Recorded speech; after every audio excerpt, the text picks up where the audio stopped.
The New Mexico Center on Law and Poverty is dedicated to advancing economic and social justice through education, advocacy, and litigation with an emphasis on impacting the most vulnerable New Mexicans.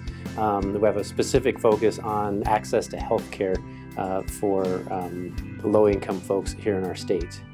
We work primarily on behalf of hardworking New Mexicans, people who are often paid low wages or underemployed, families with children, people with disabilities, and people who are unable to work. You know, when we talk about low-income New Mexicans, we're really talking about folks who are making around 200% of the federal poverty level. This includes the elderly, children, families, low-income adults. Really, it's a broad range because our work relates to Medicaid, which is now covering over 900,000 New Mexicans. The main barrier that we're trying to address is access to health care. We want everybody to be able to have coverage so that they can go to a doctor when they need to go to a doctor, so that when they go to a doctor, you don't end up with a $100,000 bill that you can't possibly ever pay. There's a history of disenfranchisement that have racial and class dimensions, which means that especially immigrant communities, Native Americans, people of color, and people living in very low-income communities are the ones who get left out of the system. A lot of the center's healthcare work is centered around Medicaid because it's so important to our families, and unfortunately, it's constantly under different threats. Right now, we're facing devastating budget cuts, both from the state level and also from the federal level.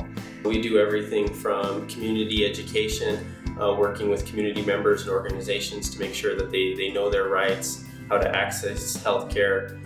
Sometimes we'll work with them directly if they have issues in terms of application barriers or actually getting services and benefits. And then, if necessary, we'll do litigation. The litigation that we're doing around Medicaid, we have a lawsuit that's been going on for 20 years with the Human Services Department that runs the Medicaid program. And out of that lawsuit, the court ordered that the Human Services Department must fix certain application barriers in the Medicaid program and in the SNAP program. Living in the rural and frontier areas means that access to care is crucial. New Mexico has one of the highest workforce shortages around healthcare providers in the country, and a lot of that is in our rural and tribal areas. We're a pretty unique organization in New Mexico. I don't know that there's any other organization out there that does what we do in terms of being able to provide the legal expertise as attorneys, but then also the policy advocacy at the legislature, and then being able to distill all of that information for the community into information that they can use to have their voices heard. I ended up with cancer, breast cancer, and I was going through treatments, and about 6 months down the line, I found out I didn't have insurance. So we had to stop all treatment. It was like a nightmare. I didn't know what to do. I couldn't sleep, I couldn't eat. Every time the phone would ring, it was just horrible. It was just a great nightmare. I didn't know where to turn to. I don't know where they would go if it wouldn't be for this program, because it's just a complete dead end for some people that have no place else to go. And I am so grateful for this organization that helped me. I don't have enough words to thank them. I don't even know how to thank them, because a thank you doesn't seem like it's enough. With Alma's support, the Center on Law and Poverty has been able to achieve some really significant victories for our families.